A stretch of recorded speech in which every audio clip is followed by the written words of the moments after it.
자, 오늘은 출애굽기 13장 19절이 본문 말씀 읽으셨는데, 이 말씀을 통해서 출애굽의 핵심, 요셉의 뼈라는 이런 제목으로 우리 같이 잠시 말씀을 나누도록 하겠습니다. 자, 우리가 잠시 이제 본문 말씀을 읽어봤는데, 사실 이 본문 말씀은 이렇게 어떻게 보면 참 신비하고 좀 독특한 내용이에요. 우리가 지금까지 이스라엘 백성들의 출애굽 과정들을 쭉 이제 살펴왔잖아요. 하나님께서 애굽 땅에 내리셨던 10대 재앙도 하나하나 다 살펴봤고, 또 애굽의 장자들은 죽이시고 이스라엘 장자들은 살리신 이제 첫 번째 유월절에 대해서도 살펴봤고, 그 다음에 뭐 무교병을 먹으라, 초태생을 바치라, 이렇게 유월절과 관련돼 가지고 하나님께서 여러 가지 규례를 정하신 내용들도 다 살펴봤습니다. 그런데 오늘 이런 출애굽 그 과정 속에 느닷없는 본문이 하나 딱 등장을 해요. 너무 뜬금이 없는 것 같죠? 이 출애굽기 13장 19절 보니까 느닷없이 어떤 기록이 있냐면, 모세가 요셉의 해골을 취했다라는 그런 기록이 나오는 거예요.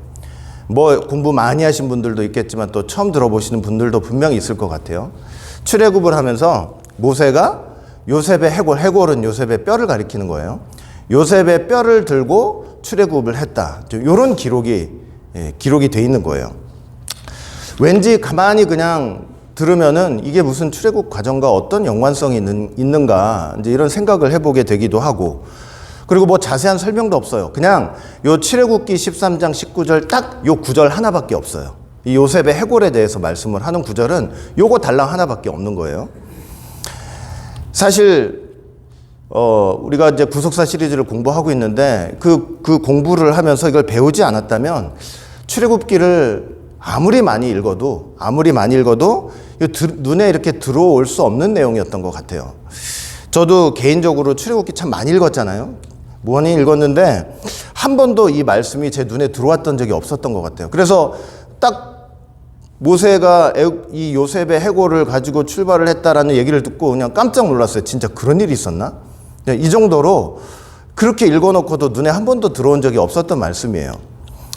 그러니까 예수님께서 그런 말씀 하신 적 있잖아요. 네 눈에 숨기었다 그러는 거예요. 네 눈에 숨기었다. 그러니까 무슨 말이냐면, 제가 이렇게 생각을 해보니까, 이게 여러분들 뭐 중요한 거 있으면은 뭐 옛날에 할머니 할아버지들 보면 다 어디다 숨겨놔요. 저 장롱, 저 뒷구석, 이불, 뭐 옷 같은 거 다 헤쳐가면서 저 끝에 이제 숨겨놔가지고 우리가 볼 수가 없잖아요. 근데 성경 말씀은요, 가만히 생각하면은 우리가 보이지 않는 저 장롱 깊은 구석에 숨겨져서 안 보이는 게 아니고 우리 눈에 숨겨져 있어요. 우리 눈에 숨겨져 있다는 것은 무슨 말이냐면, 그렇게 성경을 보면서도 우리 눈에 들어오질 않는 거예요. 그래서 예수님이 무슨 말씀을 하신 적이 있냐면, 너희들 눈에 숨기었다고 말씀을 하신 적이 있는 거예요. 그러니까 눈뜬 장님처럼 보면서도 무심코 넘어가는 말씀들이 사실은 참 많을 거라고 생각이 돼요. 분명히 성경에 있는데 우리가 그걸 관심을 갖지 못하고 거기 초점을 맞추지 못하고 무심코 읽어서 넘어가는 구절들이 참 많을 거라고 생각해요. 그래서 여러분, 성경 읽을 때는 그러니까 사람의 의지와 노력으로 물론 한 장 한 장 읽어 나가는 거지만, 반드시 무엇이 필요하냐면 성령님의 조명하심이 필요해요. 성령님의 조명하심이 필요하다는 것은 무슨 뜻이냐면, 우리가 영적으로, 우리가 눈으로는 이렇게 성경을 여러분 읽는 것 같잖아요. 읽는 것 같지만 하나님께서, 성령님께서 이렇게 조명해 주시지 않으면 어떻게 읽는 거나 똑같은 거냐면, 그냥 캄캄한 어두운 데서 성경을 읽고 있는 거나 똑같아요. 근데 성령님께서, 이 성령의 저자이신 성령님께서 조명하신다는 건 뭐냐면 빛을 비춰주신다는 의미거든요. 그렇게 빛을 비춰주시면 그 성경의 내용들이 우리한테 명명백백하게 이렇게 깨닫게 되고 들어오게 되는 그런 역사가 있는 거예요. 성경이 성령의 감동으로 되었듯이 성경을 읽을 때도 그래서 무엇이 필요하냐면 하나님의 조명하심, 성령님의 조명하심, 밝게 비춰주시는 그런 역사가 있어야만 이 말씀들이 하나하나 우리 눈에 들어오고 마음에 새겨진다는 사실을 여러분들 꼭 기억하시길 바라겠습니다. 그래서 성경 읽기 전에 항상 내가 몇 장 읽었다, 10장 읽었다, 이제 내기하듯이 교회에서 몇 장씩 읽으라고 하니까 내기하듯이 막 그러지 마시고 항상 성경 읽기 전에 하나님 앞에 신실하게 기도하고 내가 읽고 있는 이 말씀을 깨닫게 해달라고 기도하면서 그렇게 성경을 읽으셔야만 하나님께서 깨닫게 해주시는 그런 역사를 해주시는 거예요. 이 구절도 뭐 한 번도 생각도 해본 적이 없는데 딱 구속사 말씀 통해서 딱 찝어주시는데 그 찝어주시는 걸 통해서 우리가 주목을 하게 된 거죠, 사실은. 여러분, 사실 이 모세가 출애굽을 하면서 요셉의 뼈를 들고 나왔다는 것은 너무너무 사실은 중요해요. 너무 중요한데 딱 한 구절밖에 없어요. 그럼 마치 뭐 이런 것 같아요. 막 뭐가 많은데 하나님이 이렇게 쓱 하나 쓱 하나 내놓고 잠깐 어떻게 하나 이렇게 보시는 것 같은 느낌이 들 정도로 너무 간단하게는 돼 있지만 너무나 중요한 말씀이에요. 요셉의 뼈를 들고 나간 사실은 너무 중요한 말씀이라서 우리가 이 의미를 정확히 알아야만 출애굽의 참된 의미를 깨달을 수가 있는 거예요. 만약에 여러분 결론적으로 제가 좀 말씀을 드리면 만약에 모세가 출애굽을 하면서 요셉의 뼈를 들고 나오지 않았잖아요. 요셉의 뼈를 들고 나가지 않았다면 영적으로 볼 때 출애굽은 단순히 민족 해방 사건 그 이상도 그 이하도 아니에요. 그냥 역사 속에서 있었던 민족의 해방 사건 이상도 이하도 아닌 게 되는 거예요. 하나님의 구속사와 상관이 없어요. 엄청난 일이었지만 그 속에 뼈를 들고 나가는 과정이 없었다면 이건 큰일이 될 수가 없는 거예요. 하나님 앞에서는. 요셉의 뼈를 들고 나왔기 때문에 이 출애굽의 역사는 하나님의 거대한 구속사로서의 그 의의와 참된 의미를 가지게 되는 거예요. 여러분, 예를 들면 이거예요. 너무 간단하게 예를 들면 뼈가 없는 사람이 사람일 수 있을까요? 뼈가 없는 사람이 사람일 수가 있어요? 뼈가 없으면 사람이라고 부를 수가 있겠어요? 그거 없잖아요. 여러분, 하나님께서 이제 여자를 만드실 때 어떻게 만드셨던 거 기억이 나세요? 창세기 1장, 2장 보면은 사람을 창조하는 기록이 나오잖아요. 근데 약간 관점이 달라요. 사람 창조인데. 창세기 1장에서 사람 창조의 기록이 나오는데 하나님께서 1장에 기록하신 그 사람 창조 그 기록의 목적은 뭐냐면 그 창조의 순서를 쭉 기록하시면서 사람을 맨 마지막에 창조하시면서 내가 얼마나 사람을 귀하게 아름답게 존귀하게 창조하셨는가를 강조하시기 위해서 창세기 1장은 기록해 놓으신 거예요.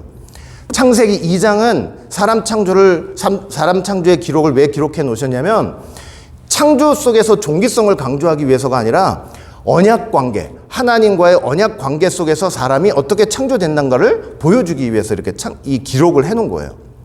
그런데 보세요. 하나님이 남자를 창조하시고 이제 여자를 창조하시는데 여자를 창조하실 때 어떻게 했어요? 기억이 나세요? 네, 남자의 갈빗대를 하나 딱 취해가지고 그거에다가 막 살을 붙여가지고 사람을 만드셨잖아요. 여자 사람을 만드셨죠? 남자의 갈빗대로 그 뼈의 골격을 먼저 만든 다음에 거기다 살을 붙여가지고 사람을 만드신 거예요. 여자를 만드신 거예요.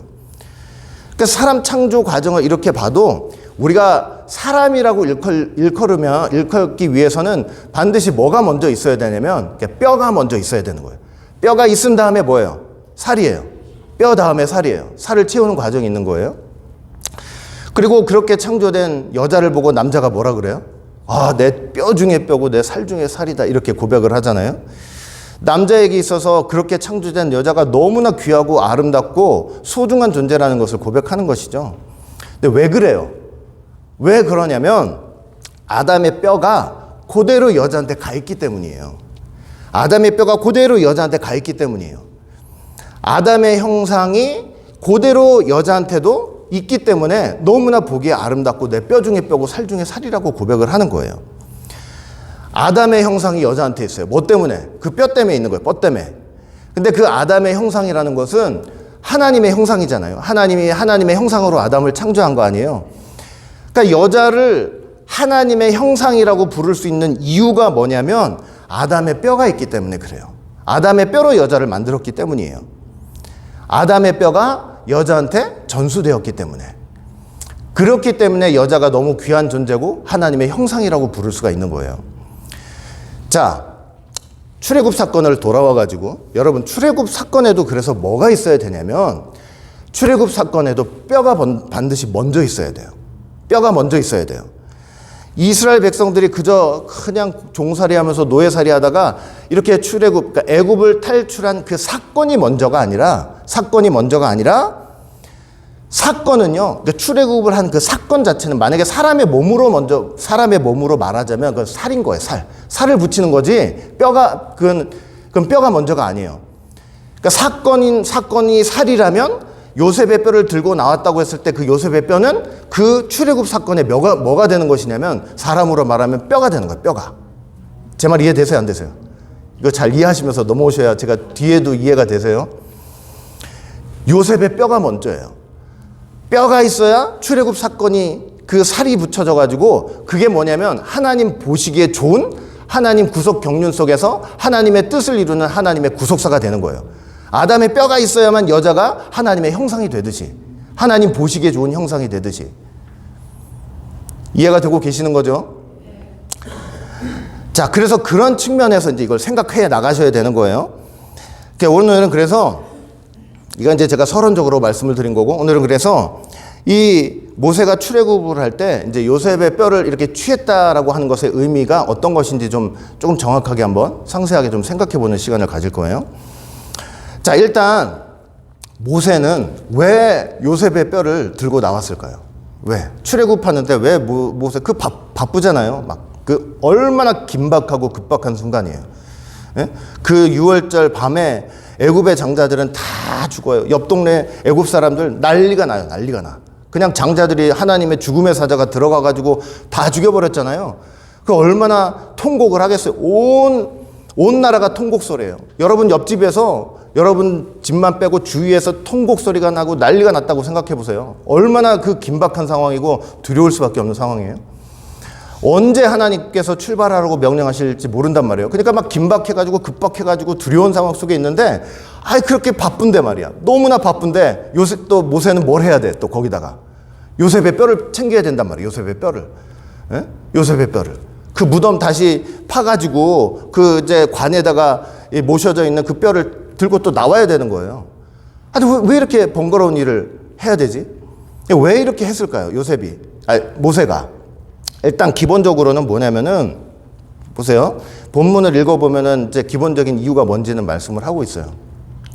출애굽기 13장 19절 보니까, 모세가 요셉의 해골을 취하였으니 이는 요셉이 이스라엘 자손으로 단단히 맹세케 하여 이르기를 하나님이 필연 반드시 너희를 권고하시리니, 여기 권고한다는 말은 하나님께서 말씀으로 위로한다는 그런 단순한 의미가 아니라 하나님께서 너희를 찾아올 때가 있다는 거예요. 찾아올 때가 있으니까 너희는 그때가 되면 나의 해골하니까 좀 무섭죠. 해골, 내 뼈예요, 뼈를 반드시 가지고 나가라 하였음이었더라, 이렇게 말씀을 하고 있어요.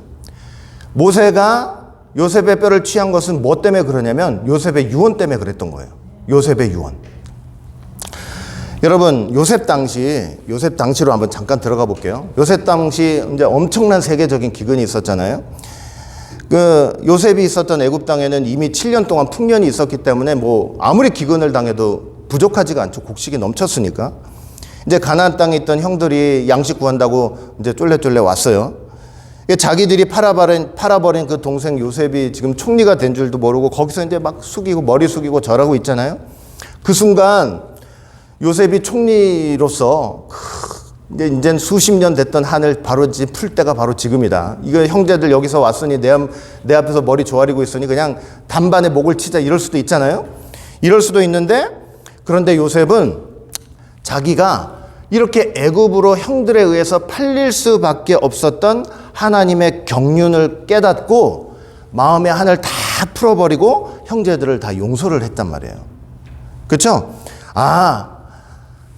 당시로서는 죽일 듯이 미웠겠죠. 그러나 저 형님들의 시기 질투로 내가 여기에 팔려오는 바람에 이렇게 그 애굽의 총리가 돼서 하나님의 큰 구속사의 일을 감당하게 되었구나, 이걸 깨달은 거예요. 깨달았기 때문에 시기와 질투, 그 악도 하나님은 이용하셔서 뜻을 이루시는구나, 깨달은 거예요.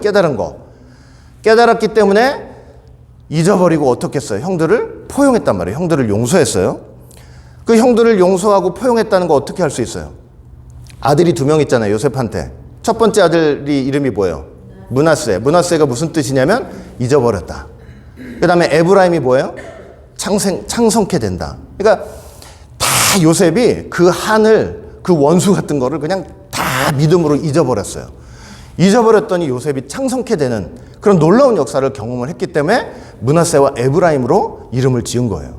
그러니까 얼마나 귀해요. 이건 뭐 또 견 얘기 같지만은 제가 이 요셉을 보면서 참 느낀 게 있어요. 그 모세 고백대로 생각하면 우리가 7, 80이래요. 우리 인생이 7, 80이래요. 물론 요즘은 이제 의학이 발달돼 가지고 뭐 90, 100 사시는 분들 되게 많잖아요. 근데 그렇게 7, 80 사는 우리 인생이 마지막을 맞이하면서 그 마지막에 해야 될 일이 뭘까 하는 것을 한번 좀 생각을 해봤어요. 딱 생각을 해봤는데 살아오면서 이 요셉과 같은 일을 해야 되는 게 맞는 것 같아요. 그러니까 살아오면서 내가 너무 마음에 맺혔던 것들을 많잖아요. 여기 앉아 계신 분들 20명 있으면은 그 20명마다 가슴에 20개의 사연이 다 있을 거 아닙니까? 다 있잖아요. 살아오면서 맺혔던 거, 억울하고 너무나 답답했던 거, 원수 같았던 거, 자식도 원수고 부모도 원수가 될 때가 있잖아요. 심지어. 그 다음에 마음에 너무나 속상했던 것들. 그리고 이런 경우도 있잖아요. 내가 죽는 한이 있어서 내 눈을 감게 되더라도 내가 저 인간은 용서 못하고 간다. 이런 것도 있을 수가 있잖아요. 그런데 우리가 마지막에 이 짧은 인생을 살면서 하나님 앞에 가기 전에 정말로 해야 될 일은 뭐냐면 그 모든 맺히고 힘들고 어렵고 원수 맺었던 것들 앞에 므낫세를 앞세우는 거예요. 그냥 잊어버리는 거예요. 잊어버려야 돼요.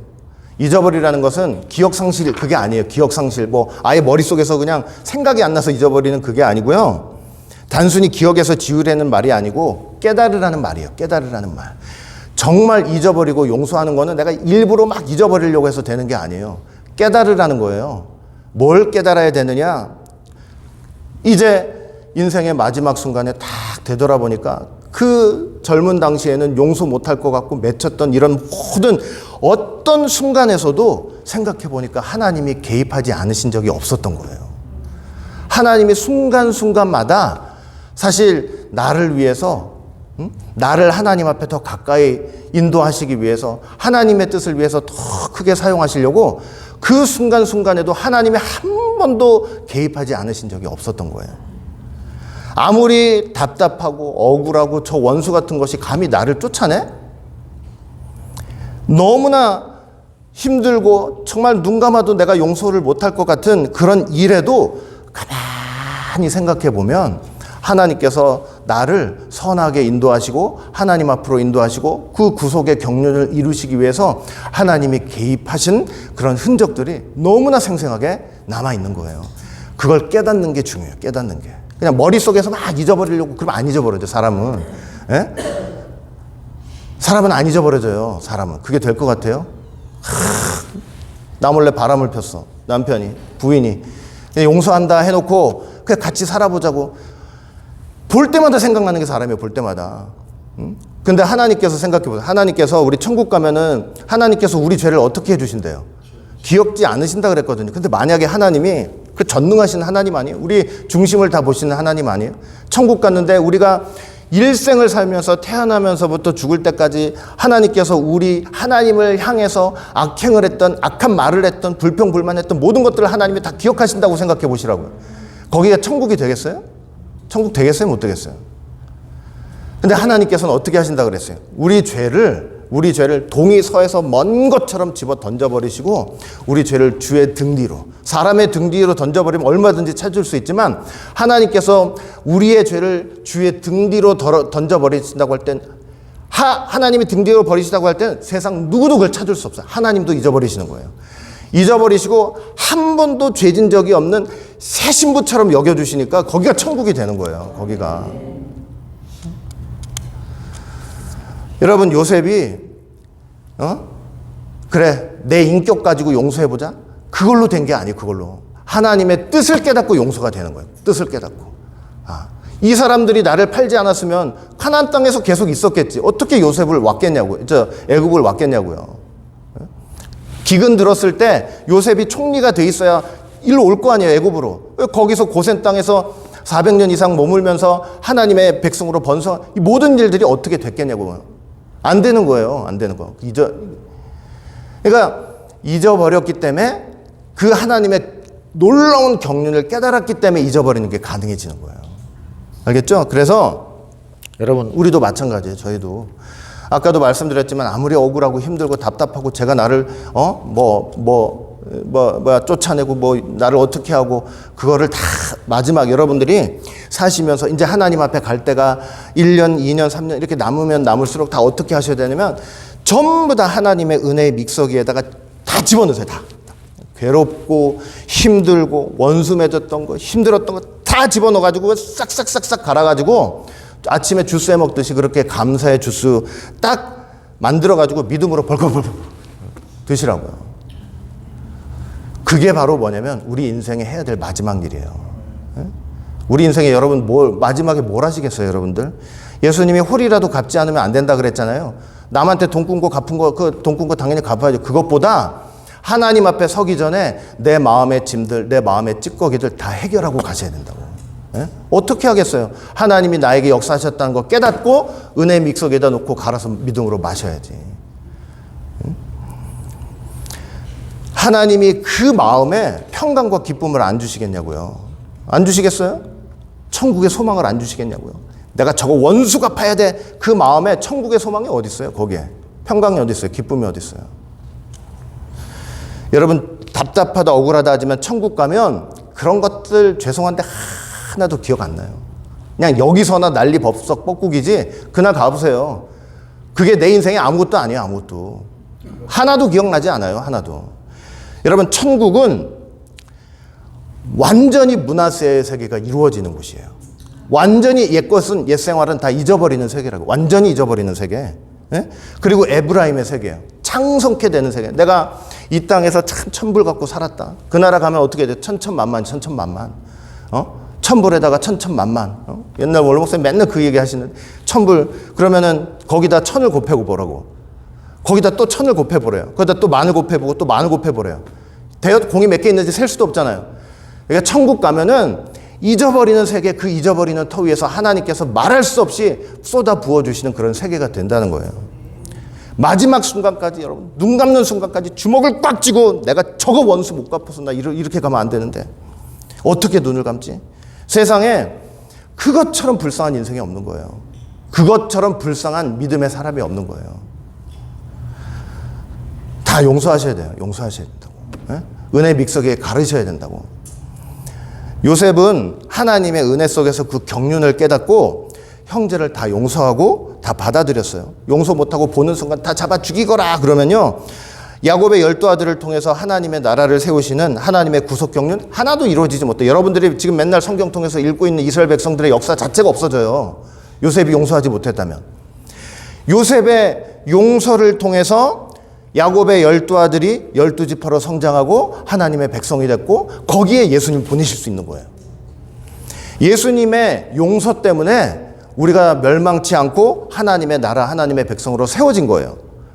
그리고 저와 여러분의 용서가, 우리의 용서가 하나님의 나라를 세우는 구속 경륜의 도구가 될 수 있다는 사실을 여러분 꼭 믿으시기를 바라겠습니다. 요셉이 형제들을 용서하고 고센 땅에 머물게 했죠. 이제 죽을 때가 돼가지고 자기 형제들 다 불러 모았어요. 그 자손들까지 그냥 불러 모았어요. 그 유언의 내용이 뭐냐? 유언의 내용이 뭐냐면 창세기 50장 24절부터 26절 말씀이에요. 잘 보세요. 요셉이 그 형제에게 이르되 나는 죽으나 하나님이 너희를 권고하시고 찾아가신다는 거죠. 너희를 이 땅에서 인도하여 내사 아브라함과 이삭과 야곱에게 맹세하신 땅에 이르게 하시리라 하고 요셉이 또 이스라엘 자손에게 맹세시켜 이르기를 하나님이 정녕 너희를 권고하시리니 너희는 여기서 내 해골을 메고 올라가겠다 하라 하였더라. 요셉이 110세의 죽음에 그들이 그의 몸에 향 재료를 넣고 애굽에서 뭐 했대요? 입관하였더라, 뭐 장례를 치렀더라 이게 아니고 입관하였더라 이렇게 말씀을 하고 있어요.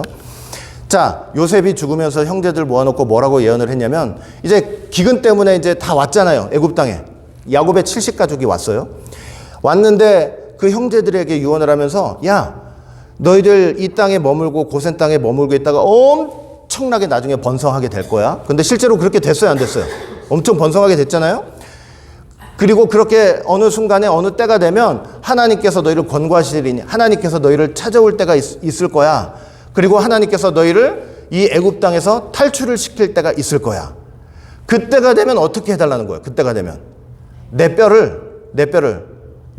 해골을 반드시 잊지 말고 가지고 나가달라고 이렇게 부탁을 한 거예요. 그게 유언이었던 거예요. 마지막 유언.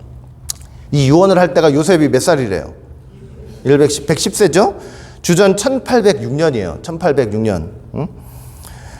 이후에 이제 야곱의 그 후손들에서 번성했어요. 막 남자만 20세 이상 남자만 몇 명이 됐어요. 60만 3,550명.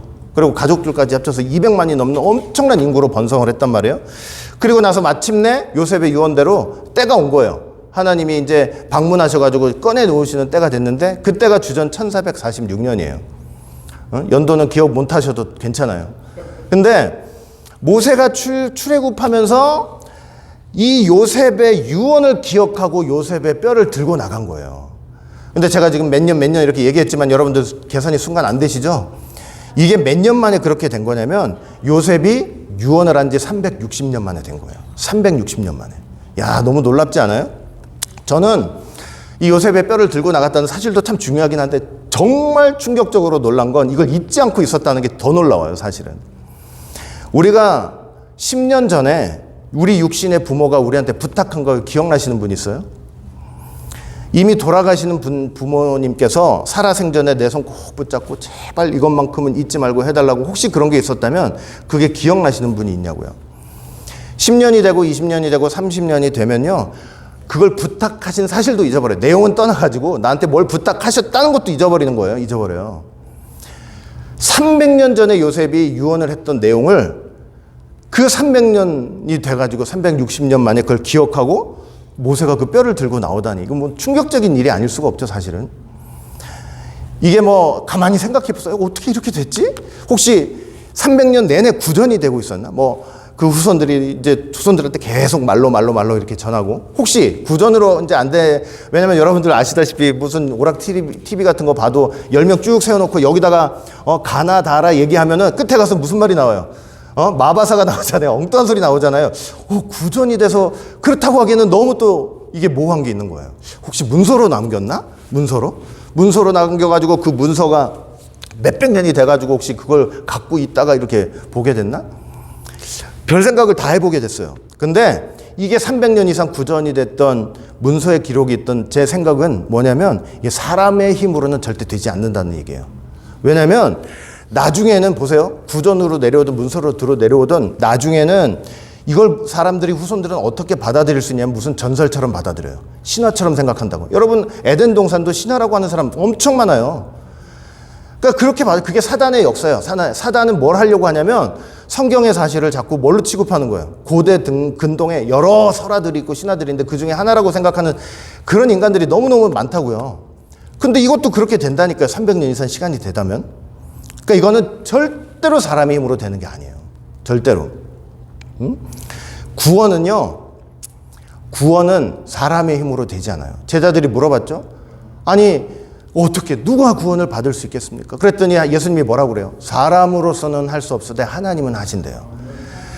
구원은 절대로 사람의 힘으로 얻지 못하고요. 이 구속사는 사람의 힘으로 되는 게 아니에요.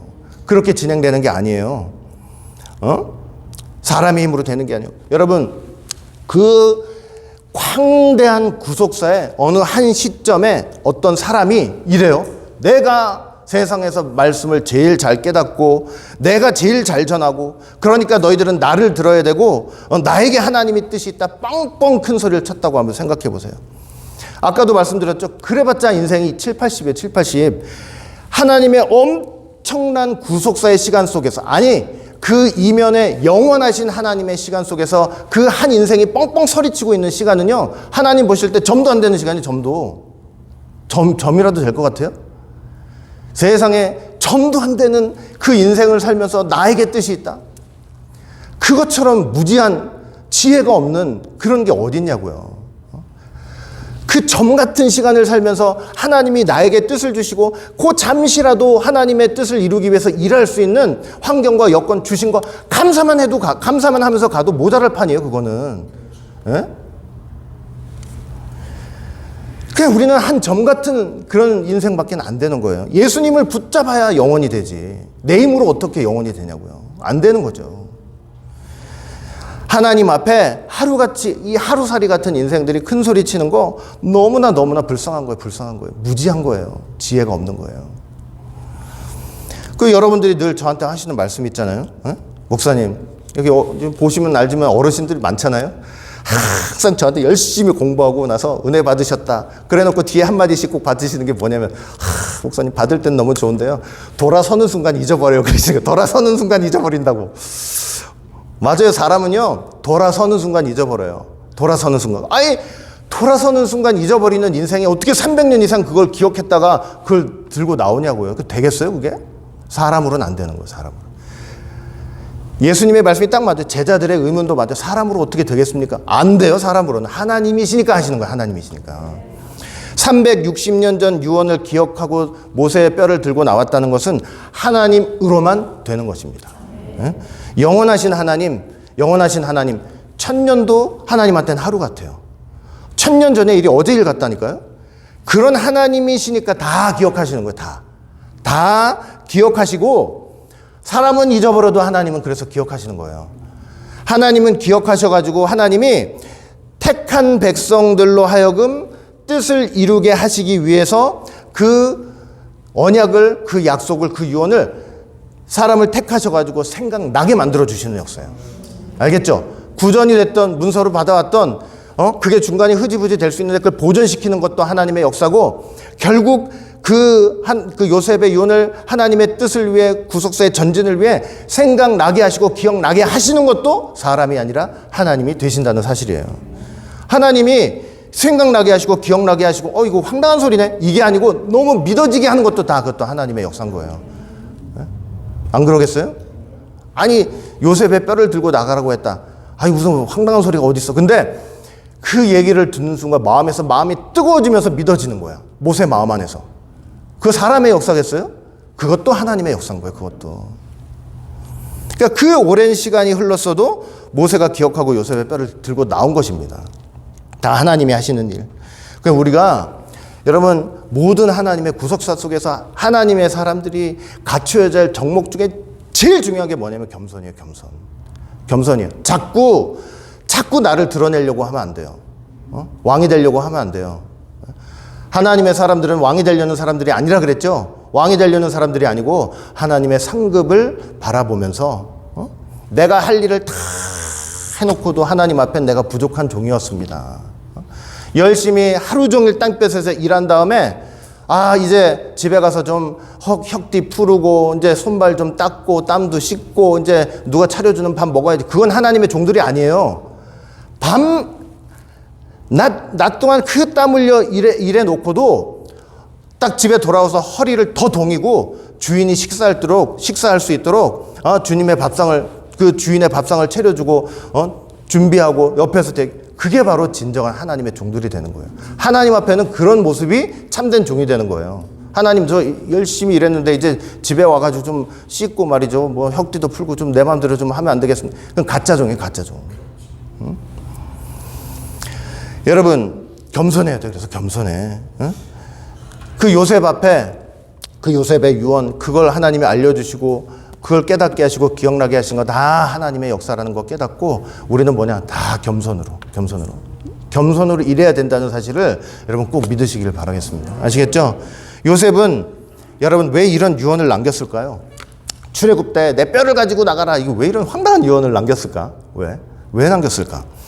그건 뭐냐면 요셉이 하나님의 언약을 믿었기 때문이에요. 하나님의 언약을 믿었기 때문에. 자, 하나님이 아브라함한테 약속을 하셨잖아요. 아브라함한테 언약하셨죠. 아브라함한테 언약하셨어요.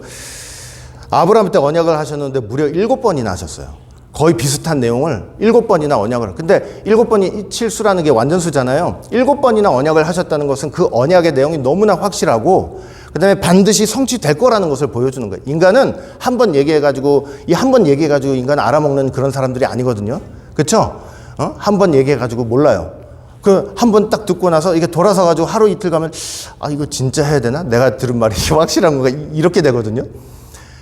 그러니까 인치듯이 말씀해 주시는 역사예요. 근데 아브라함한테 7번이나 언약하셨는데 그 언약의 내용이 무엇이었냐면 아브라함한테 별과 같이 많은 자손들, 바다의 모래와 같이 많은 그런 자손들을 허락해 주시겠다라는 약속이었고 그 자손들이 앞으로 가나안 땅에서 가나안 땅을 차지하고 그 땅의 주인이 되어서 살게 될 것이다. 요 약속의 핵심이.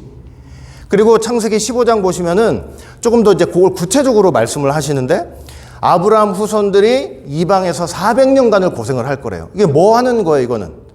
애굽에서 이제 고생할 것을 얘기하는 거죠. 그리고 하나님께서 그 섬기는 나라를 징치하시고 그들을 이끌고 나올 것이다 이렇게 예언을 하세요. 이건 출애굽이죠, 출애굽.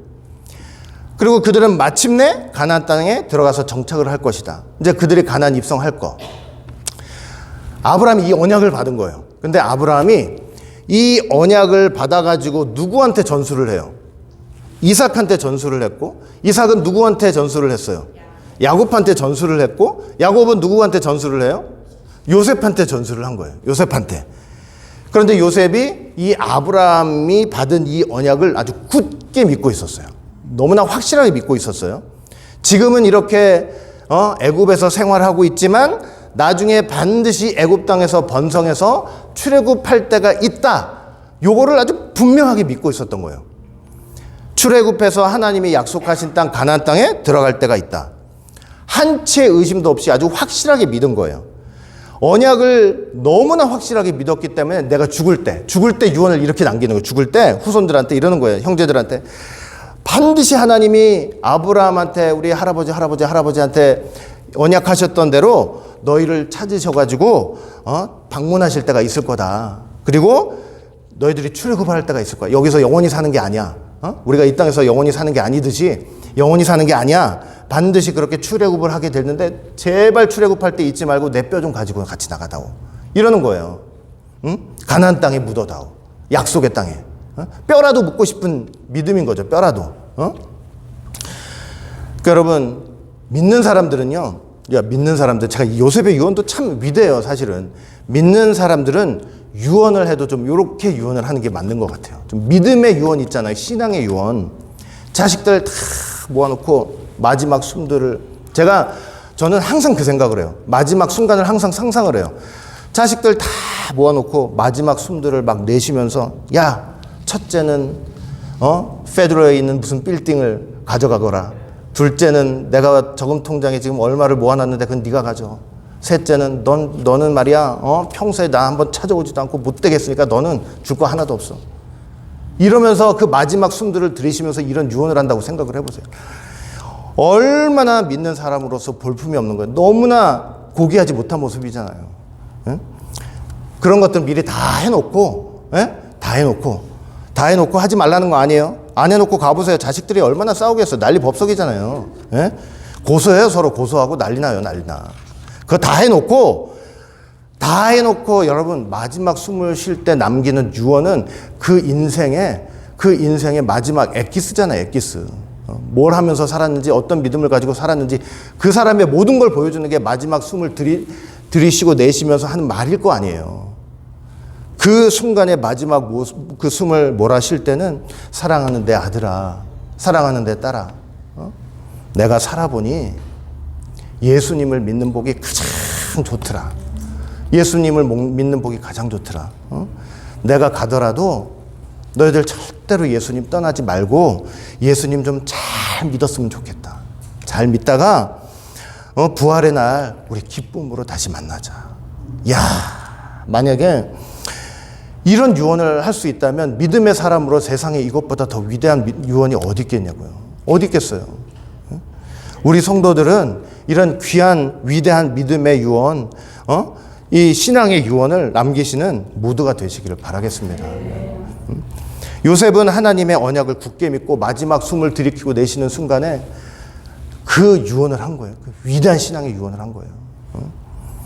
그렇다고 할 때 여러분 이제 여기서 잘 들으셔야 돼요. 요셉의 뼈는 뭘 상징하느냐? 네? 요셉의 뼈는 첫째, 하나님 언약에 대한 요셉의 강한 믿음을 상징하고 있어요. 그렇겠어요? 안 그렇겠어요?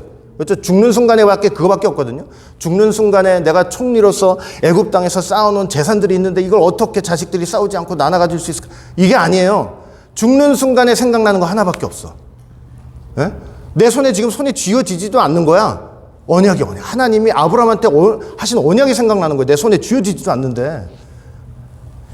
그러니까 그 언약에 대한 요셉의 강한 믿음을 상징하는 거고, 좀 더 본질적으로 근원적으로 들어가면 그 요셉의 뼈는 하나님의 언약 자체를 상징하는 거예요. 언약 자체를. 응? 요셉이라는 사람 있잖아요. 요셉이라는 사람. 그리고 요셉의 전체 삶을 지탱하고 있는 가장 기본적인 영적 골격이 바로 요셉의 뼈가 되는 거예요. 하나님의 언약이에요. 하나님의 언약. 우리 삶을, 우리 몸을 지탱하고 있는 게 우리가 뼈듯이, 응? 우리의 뼈듯이 요셉의 뼈는 뭘 상징하냐면 요셉이라는 존재와 그 삶을 전체적으로 지탱하고 있는 가장 기본적인 영적 골격이 바로 하나님의 언약이었던 거예요. 이해되시죠? 여기 이해를 잘 하셔야 돼. 요셉이라는 사람, 그 존재, 그 삶에는 항상 뭐가 있었냐면 하나님 언약의 뼈가 있었던 거예요. 언약의 뼈. 이걸 하나님이 처음에 누구한테 주셨어요? 이 언약의 뼈를 아브라함한테 주셨던 거예요. 그리고 하나님이 아브라함한테 주셨고, 아브라함의 그 언약의 뼈 갈빗대를 뽑아가지고 이삭한테 주시는 거예요. 살을 채우시고, 그 다음에 이삭한테 있던 그 뼈를 또 누구한테 주세요? 야곱한테 또 거기서 살을 채우시고, 또 그걸 누구한테? 요셉한테 주셔가지고 살을 채우시고. 이해되세요? 남자를 통해서 여자를 만들어 나가는 과정인 거예요. 이게 언약의 전수예요. 언약의 전수. 예? 언약이 전수되는 거지만 뼈. 그러니까 그 뼈를 갖고 있는 건 다 내 뼈 중에 뼈요, 내 살 중에 살이라. 이게 되는 거예요, 이게. 하나님 보시기에 좋은 게 되는 거예요. 응? 그래서 모세가 요셉의 뼈를 들고 출애굽했다는 것은 제가 서두에도 말씀드렸지만 출애굽 사건이 단순한 민족 해방의 사건이 아니라 아브라함 언약의 성취로서 하나님의 위대한 구속사, 하나님이 보시기에 너무 좋은 하나님의 위대한 구속사가 된다는 사실을 보여주는 거예요.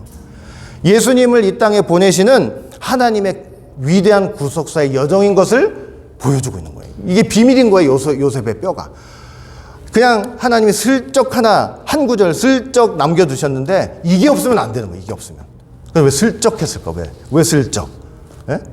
좀 많이 하시지. 많이 해보세요. 사단이 얼마나 더 덤벼들겠냐고. 저 중요한가 보다 싶어가지고.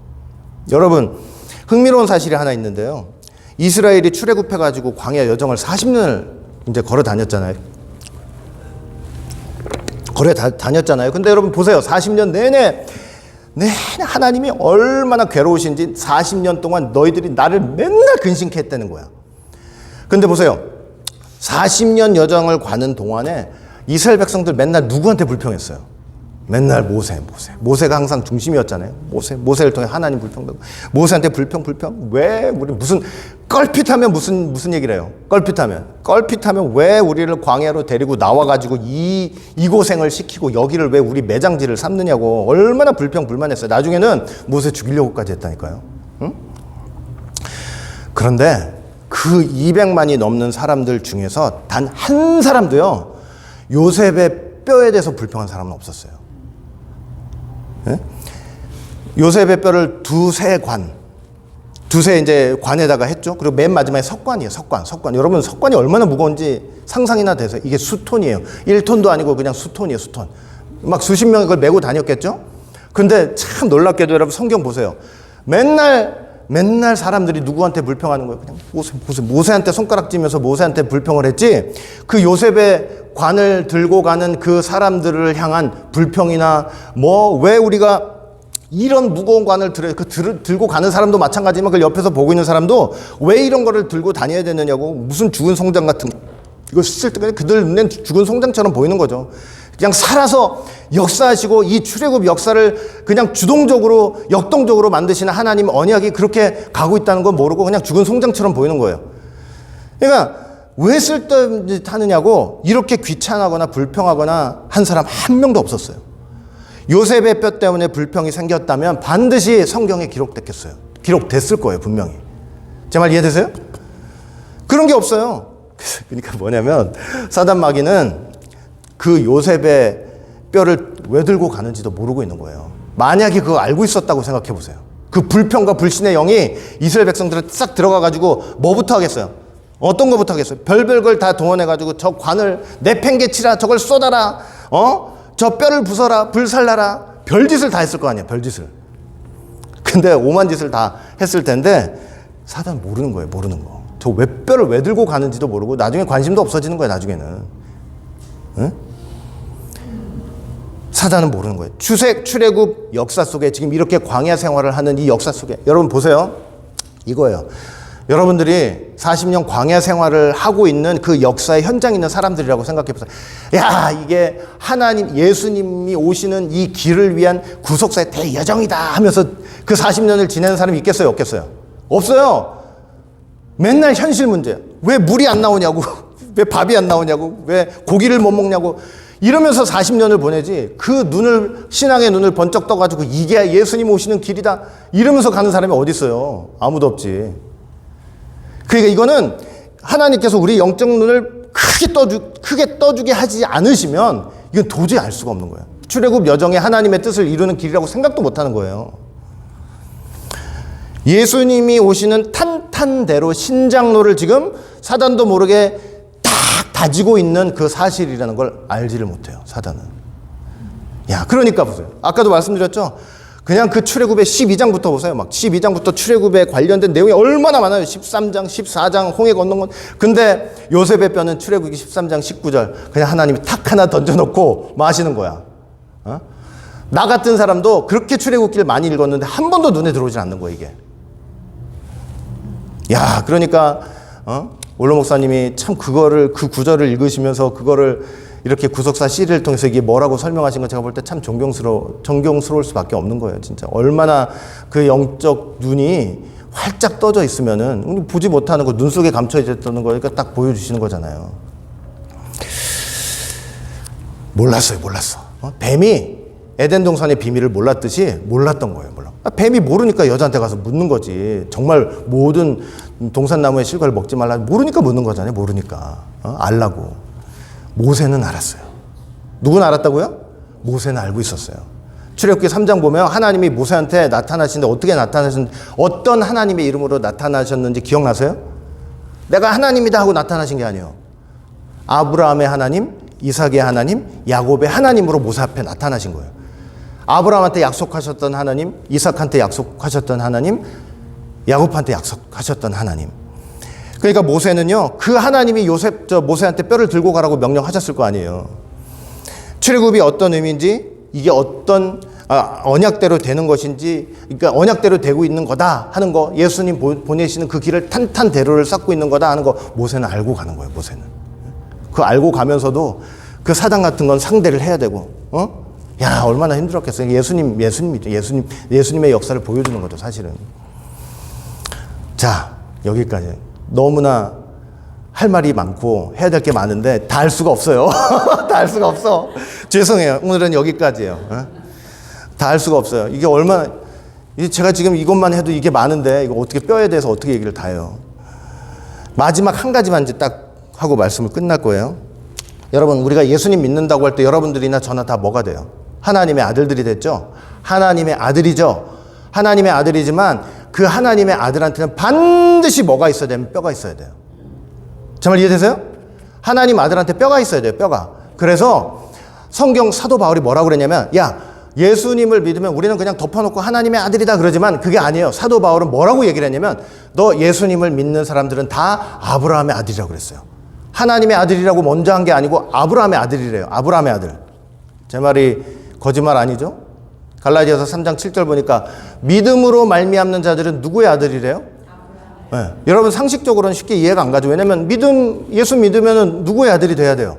하나님의 아들인데 하나님의 아들이라고 한 게 아니고 아브라함의 아들이래요? 그럼 왜 아브라함의 아들이라고 얘기를 했겠어요? 왜냐면 예수 믿는 사람들한테 하나님이 뭘 주시는 거예요? 아브라함한테 주셨던 그 뼈를 주시는 거예요. 제 말 이해돼요? 아브라함한테 주셨던 그 뼈를 주시는 거예요. 그건 뭐냐면 아브라함한테 하신 언약의 성취자이라는 걸 먼저 말씀을 하는 거예요. 예수 믿는 사람들, 하나님의 아들들은 뭐냐면 뼈가 있는 자가 돼야 돼요. 언약이 있는 자가 돼야 돼요. 뼈가 있어야 하나님의 아들로서 살이 붙여지는 거예요, 나중에. 근데 뼈가 없는데 하나님의 아들이라고 외치는 사람들이 있는 거예요. 뼈가 없는데. 입으로 주여 주여, 입으로 주여 주여. 응?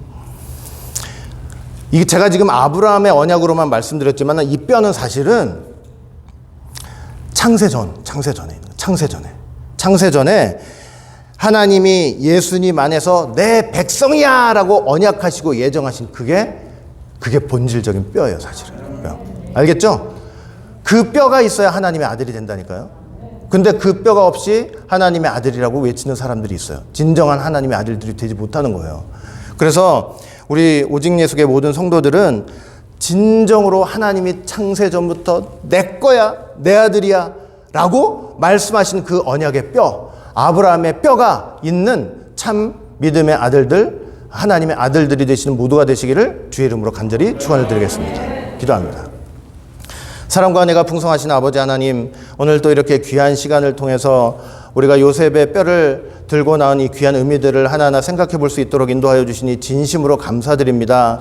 다시 한번 우리가 오늘 주신 말씀 잘 생각해보고 그냥 이렇게 한 번 듣고 다 깨달았다고 생각하지 말고 두 번, 세 번 들어보면서 또 저에게 주신 은혜 말고 또 두 번, 세 번 들으면서 각자 듣는 사람에게 주시는 하나님의 또 새로운 은혜, 특별한 은혜가 있을 줄 믿사오니 많이 듣고 묵상하여서 하나님이 주시는 귀한 은혜들을 다 받아 누리는 우리 모든 성도들이 다 될 수 있도록 인도하여 주시옵소서. 끝까지 붙잡아 주시고 인도해 주실 줄 믿고 감사드리며 사랑 많으신 예수님 이름으로 감사하며 간절히 기도드리옵나이다. 아멘.